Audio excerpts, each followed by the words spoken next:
Okay, I was thinking about this. I have to tell this story.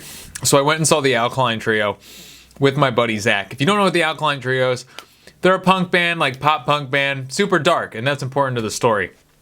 Listen to the Alkaline Trio, see if you like them. Everyone has their own emotional connections with music, so when I say a band's really good, I don't mean they're really good. It just means that I listen to it and I feel good because it reminds me of a time in my life where I felt really good. That's what that really is. People say this band is good. It's like, no, you're just emotionally connected to them. Because I've heard bands, there are bands that are good. I'm trying to think of a band that is good, but I do not like their music. I want to like Mac DeMarco. I want to like Rex Orange County. I want to be associated with them. I think they're very cool. I think I listened to The Strokes and I think I listened to the Kings of Leon because I like the guys. I like the brand. I like what they look like. When I first started listening to them, I did not like them. I did not like their music, but it grew on me because I liked their vibe, which is important. There's music that I like that I like hyperpop. I'm a big hyperpop fan, but I'm very embarrassed to like hyperpop. I don't like what it represents, but it is me, and I think I can't deny that. Anyway, so I went and saw the Alkaline Trio with my friend Zach, and it was awesome. It was really great, but it reminded me of a story. When I was a kid, when I was in 8th grade, I bought the album Good Morning by the Alkaline Trio. Good Morning, morning spelled M-O-U-R-N-I-N-G. I can't spell in my head. I can't think about it and spell something in my head, but I think I spelled morning right. It's like sad, so good morning. It's like ironic.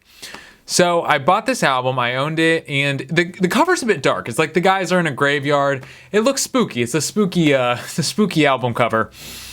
And there is a song. The first song on the album is the lyrics are I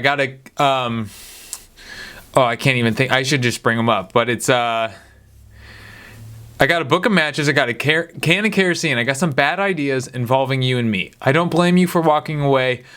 I'd do the same if I saw me. I touched myself at the thoughts of flames. I shat the bed, I laid there in it, wide awake for days. And then I'm just gonna skip to the next lyrics that in it. Step 1, slit my throat. Step 2, play in my blood. Step 3, cover me in dirty sheets and run laughing throughout the house. Step 4, stop by at Edgeburg Creek and wrench your crimson hands. You took me hostage, you made your demands. I couldn't meet them, so you cut off my fingers. These are the lyrics of the song. And the lyric sheet is in the album. Sometimes albums don't have lyric sheets, but the lyric sheet is in the album. So I remember having this thought. This happens to me a lot in life. I remember having a thought thinking, if my mom ever read these lyrics, she would think I was gonna kill myself. She would think I was gonna kill the whole family. She would think I was crazy. She would have thought I had a suicidal son. So I remember one day my parents, both of them are transparent. Like when something's wrong, you know it. I remember seeing her face and thinking, okay, this is concerned mom look. This is like, she's mad. She's mad, but she's also just concerned. And she has the album, and immediately I was like, oh, yeah, today was the day it happened. And I said, oh yeah, I know exactly what you did. I know you found this album. I know you read the lyrics, and you being upset means that you're a good mother. Had she not been upset, I would have been like, you're a bad mom. You should be very concerned with the fact that I'm listening to music with these lyrics, talking about cutting off fingers and shit. And I wanted to tell her, I'm like, listen, I know exactly what happened. Let's talk it out, because you should be concerned, even though there's nothing to be concerned about, because it's very melancholy lyrics, but it's very poppy, you know?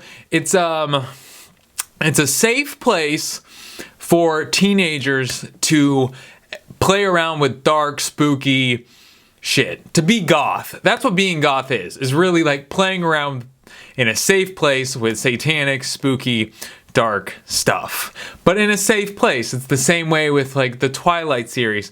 It lets little girls kind of play around and have these very melodramatic, emotional thoughts, and in a safe way. Anything like that, any sort of like rom-com or little girl, and it's with romance. I think with action movies too, or anything. I'm not even saying generalizing with little girls, but it's a safe place for people to play around with emotions that are quite dangerous. And that's what I think it was. So my mom reading step 3, slit my throat. And I'm like, yeah, I totally get it. So my mom threw it out, and I was like, yeah, you gotta throw that out. As a child, I'm looking at you as a parent saying, yeah, you gotta throw out that album. A boy like me shouldn't have that. So then I just had one of my friends burn me the CD, so there was no album art, there was nothing. There was no trace. I did like the album art. I should just buy it. I should just buy that album to come full circle in my life. Oh, that was so funny. Because that was my parents' main concern. That was my parents' main concern growing up, was that I was going to be like a Satanist, I think. Oh, I got to put this on pause.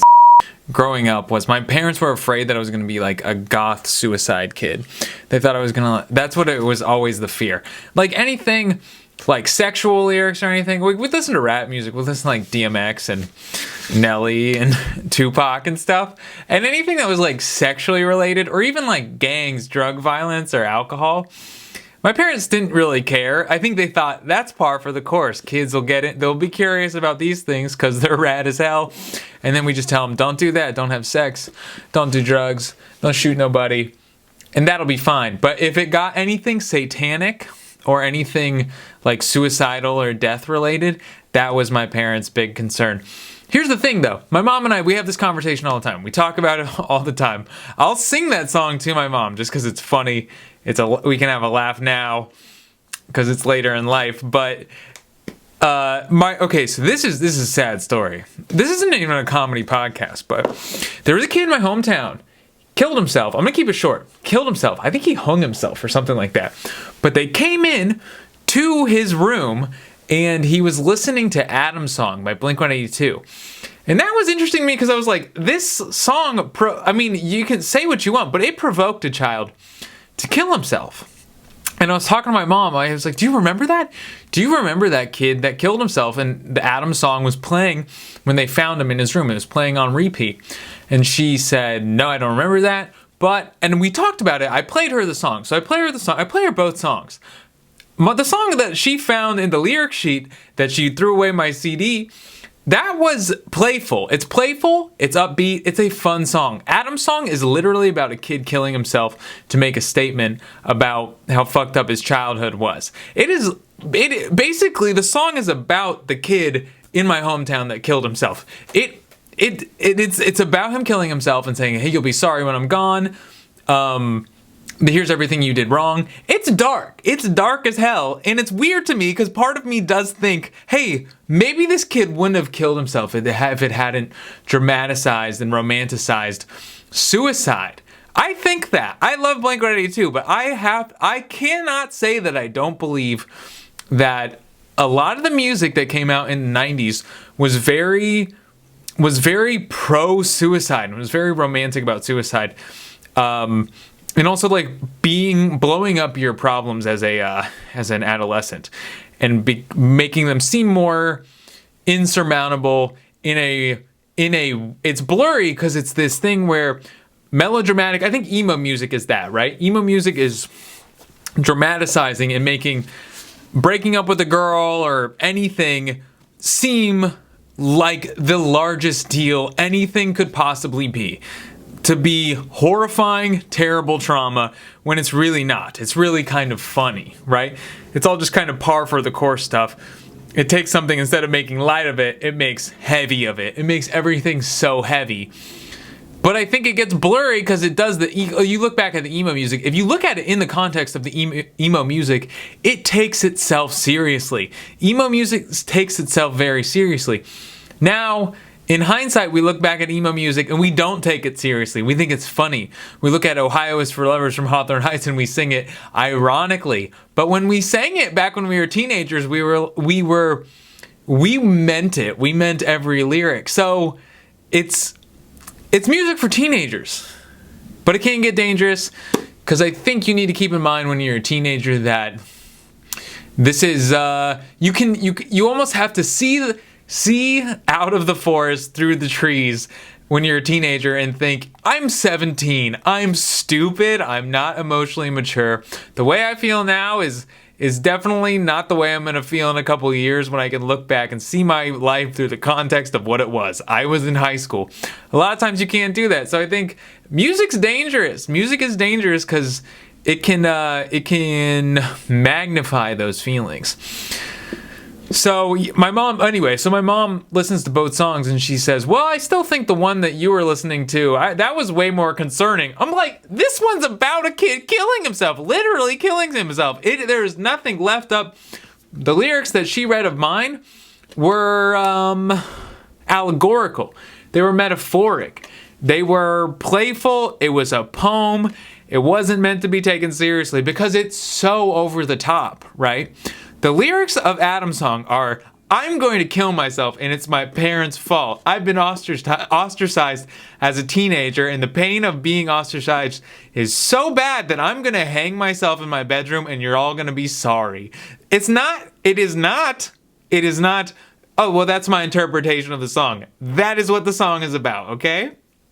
And my mom's like, yours was more concerning. I'm like, all right, great, lady, cool. Okay, you don't understand. You do not understand art. She literally thought I was gonna cut my throat, play in my blood, and cut somebody's fingers off. I guess. I don't know. And if she did, I don't know. Also, one thing we're learning as I get older is recognizing all you really have to do in life is take a situation for what it is. Break it down, take your emotions out of it, take your ego out of it, and just look at it and say, this is what it is.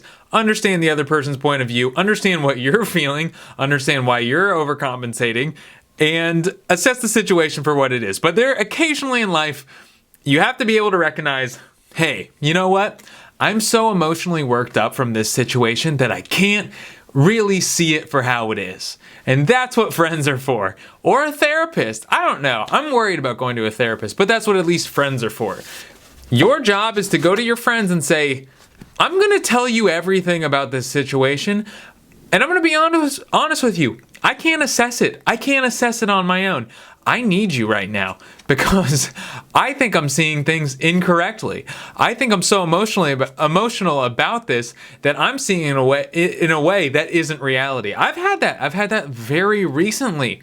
And even within 2 weeks, I look back at that time, that a week, that week of my life, I look back at that and I'm like, oh my gosh, I am so glad I did not react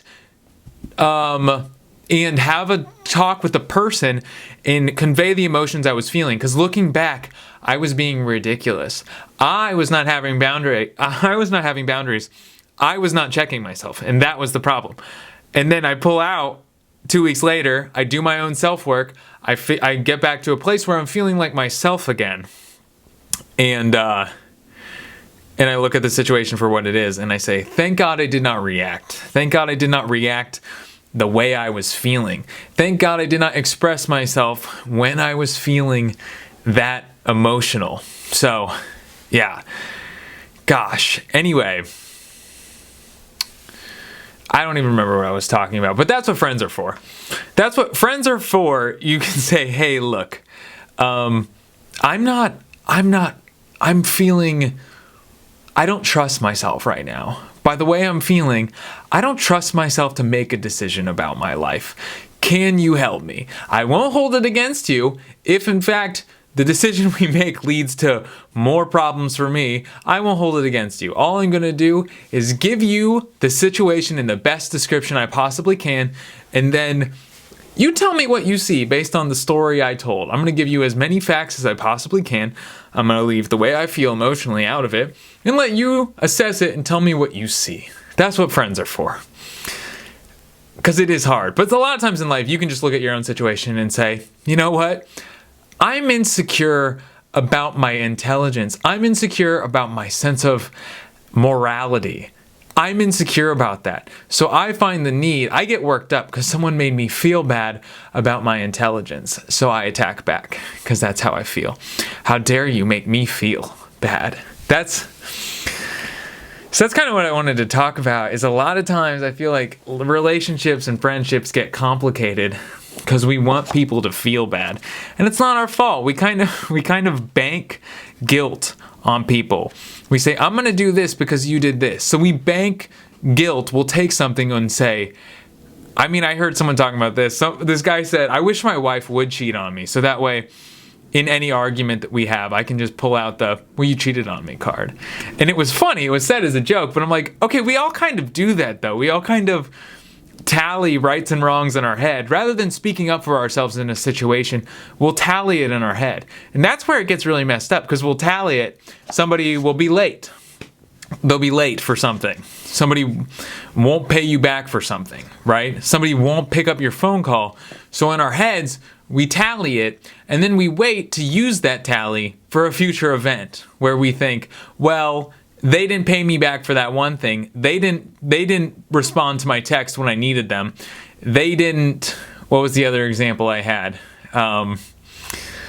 They said something rude to me, so I'm going to use that tally later. I'm going to use my pocketed, my cashed, my banked resentment and say, well, now I have leeway to behave poorly in the future. I hope this is making sense, but you do that all the time. And it comes up a lot in relationships, because you'll see that when someone does something wrong, or somebody feels slighted, somebody feels hurt, someone feels rejected, someone feels emotionally ignored.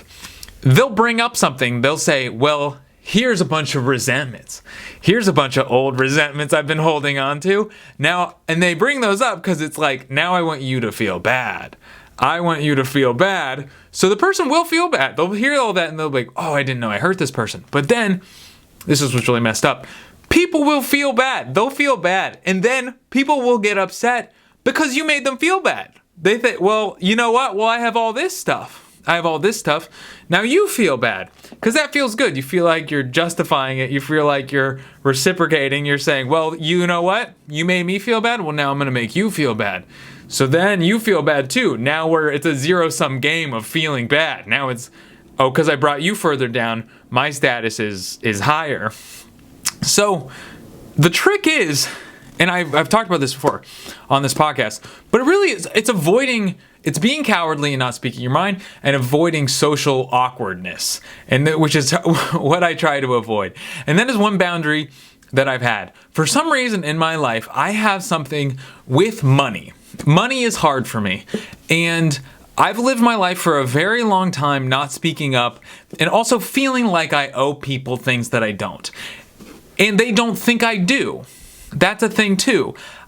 For whatever reason, I always felt the need to buy things for people or take care of them when maybe it's something that I wanted to do.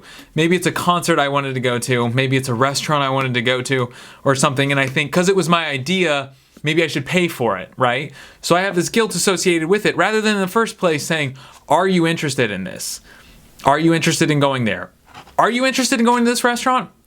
If they say, no, not really, I can make the choice. It's taking your own generosity into your own hands and not believing that you owe someone something. Not believing this thing where it's like, oh, maybe I owe this person something. And trusting that if you do owe someone something, they'll speak up for themselves. That's what it is. If you have that trust, if you don't say, oh, I'm always going to pay for something, I'm always going to feel like, oh, maybe because I feel like I do have more money than this person, I should pay for everything, which isn't true. And they don't expect that. And you grow to resent them because maybe you take care of them all the time. You take care of them all the time. And then when you do need that reciprocity, when you do need that back, you don't get it. You're mad. You're angry because you think all those times I picked up your phone call. I responded to you. I paid for your meal ticket. I paid for this. I went to your dad's thing.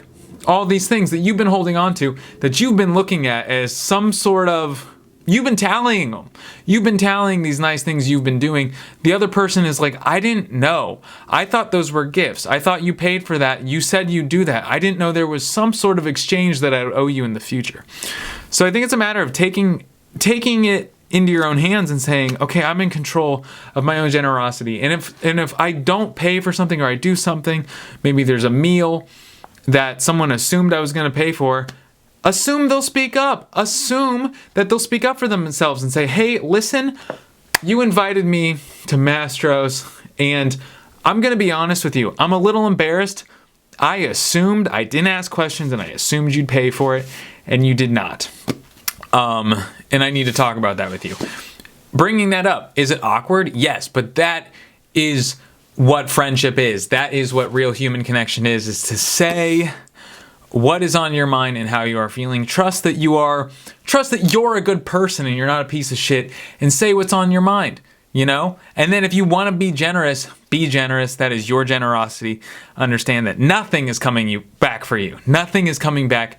Be generous because that was something you did for yourself. Your generosity was something you did for you. Because if you do it for another person, you're going to be waiting for that to come back. You're going to be waiting for that generosity to come back because you're not doing it for them. You're doing it because you expect something in return. You expect some sort of reciprocity. And if you can get to a point where you are in control of your own generosity, you don't feel obligated to do anything for everyone. So when you actually do something nice for someone, that was for you, and you don't expect anything in return. And that's important. Even something so simple as this, okay? Something so simple as this. I do not say no problem. If you do a favor for someone or you do something nice for someone, do not say no problem. Do not say no problem unless it was no problem. Unless it seriously was no problem. Unless it really didn't matter. Okay? So say this. When someone says thank you, when you act not like some bullshit past the salt, but if you do a favor for someone, if someone asks you to do something, you go out of your way and you do that. And when they say thank you, say you're welcome. You are welcome. Acknowledge that there was a favor and acknowledge that you did it. Accept responsibility for the fact that you did a favor for someone. Because if you say no problem, that means something. Saying no problem means it was or of nothing. De nada. It means it doesn't matter. Forget it. Forget it. I don't even remember it. It was of no inconvenience to me. So if you do something nice for someone, say you are welcome. You are welcome. Acknowledge the fact. Because when you do that, when you say no problem, you should mean it. Because let's say I have a friend and they say, hey, can you drive to the valley and pick me up? Okay. I'm drunk, my phone's broken, I can't get home, or I'm on drugs, I need help. I need you to drive me home. I need this favor. That's a big favor. That is not a no problem. This isn't a situation that happened, but that is not a no problem. That is a problem. That is a major inconvenience. So you go, you pick them up, you drop them off at their home, and they say, hey, I really appreciate you doing this. Don't say no problem. Don't say it's nothing. Don't say that's what friends are for. Just say you're welcome. Just say you are welcome. And also have boundaries, though. If you don't fuck with a person that much, if you're not that tight of friends with them and they call you and they want this big favor, maybe they try to guilt you into it. Maybe they try to make you feel bad. Don't make anyone feel bad, you know? You don't need to make anyone feel bad. You just say, hey, I'm in a rough situation. Can you help? Can you help me? You don't owe me anything. You don't owe anyone anything unless you literally owe them something. That's what it is. You don't owe anyone anything unless you literally owe them. And you also have to trust people to speak up if you do owe them something. Don't get mad when you don't get something you don't ask for. That's a lesson I learned. Don't get mad when you don't get something you didn't ask for. Don't get mad because you assumed somebody would know your needs and they didn't. That'll get you in trouble too. Because I've had that. I've had people that I've emotionally relied on and then been disappointed when they weren't there and I never asked for them. Because I was too proud. I was too proud to ask. And that's the embarrassing thing. Because you're like, I'm angry at this person for not being there for me emotionally, but I also did not ask. I also never said, hey, I need you now. I need you now. I need your emotional support.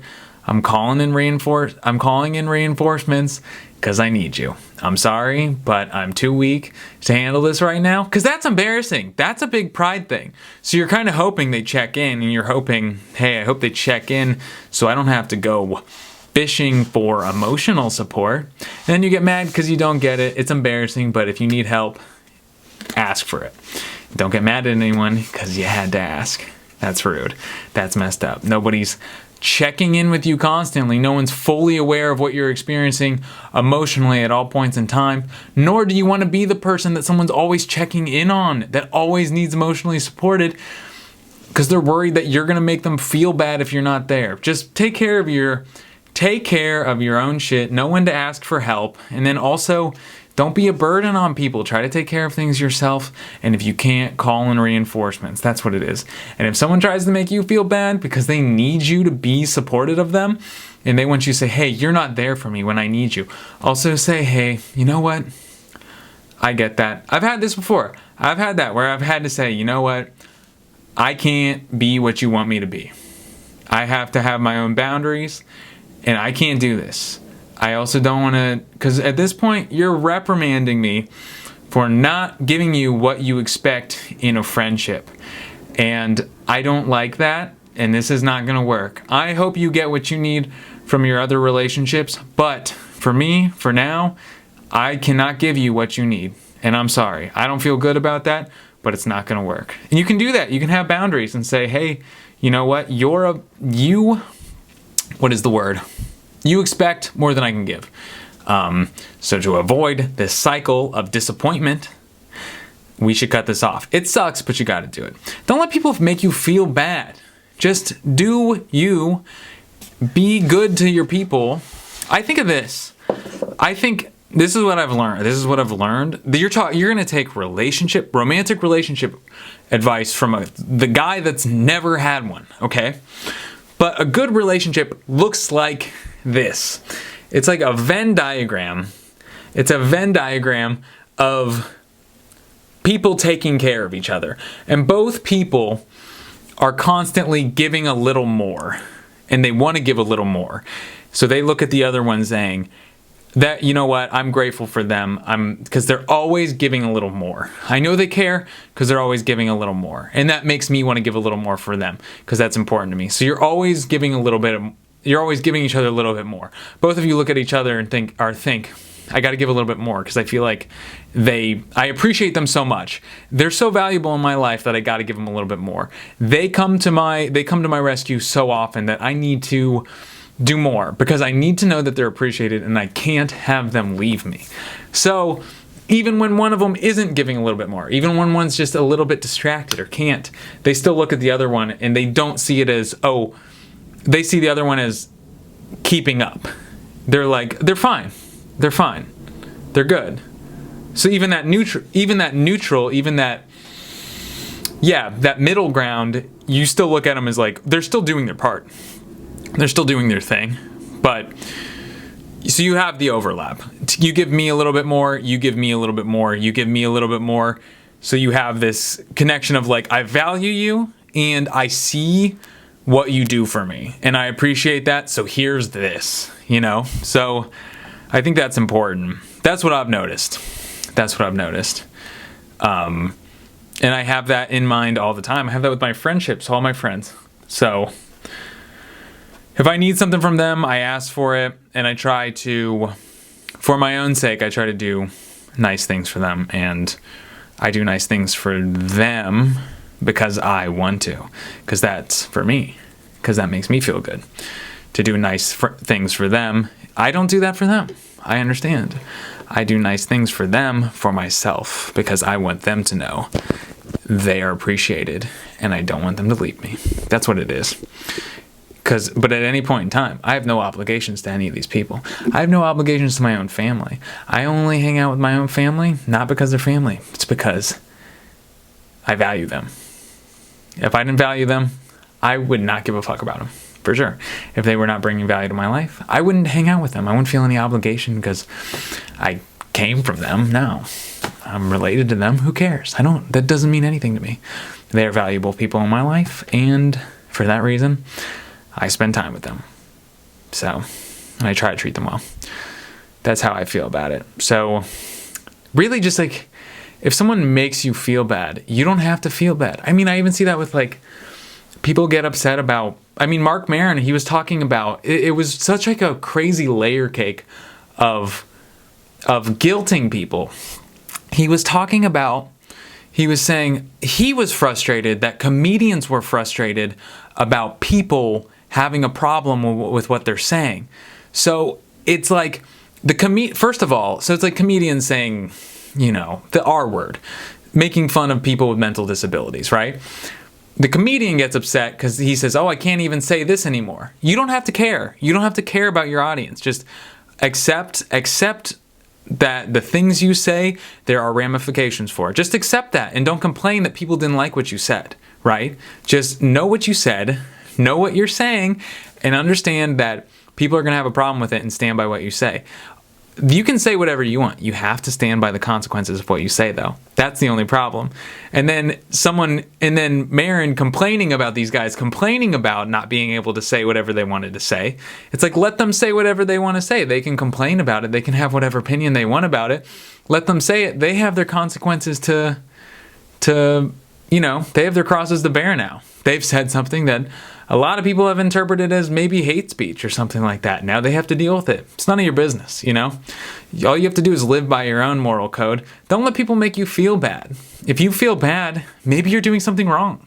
I think that happens a lot. People make you feel bad, and the reality is you felt bad to begin with. Someone's just shining a light on that. Because if someone said to me, hey, you shouldn't have stole from Home Depot that one time, you know what I would say? I would say, yeah, I should not have. That's a crime. There you go. You're like a bad person for doing that. I'd say, yeah, I am. Like, they are right. They're right. If I were to defend myself and say it's a corporation, it's because that's bullshit. It's a corporation, still stealing. I'm wrong. I'm a thief. I stole from Home Depot. Well, we're getting some major lens flare in now, so I hope maybe this looks cool or something. Probably fucked up the green screen, but what are you gonna do? I hope you liked this episode of Joey Berthoff's podcast. I'm gonna listen to it back. I love my own voice.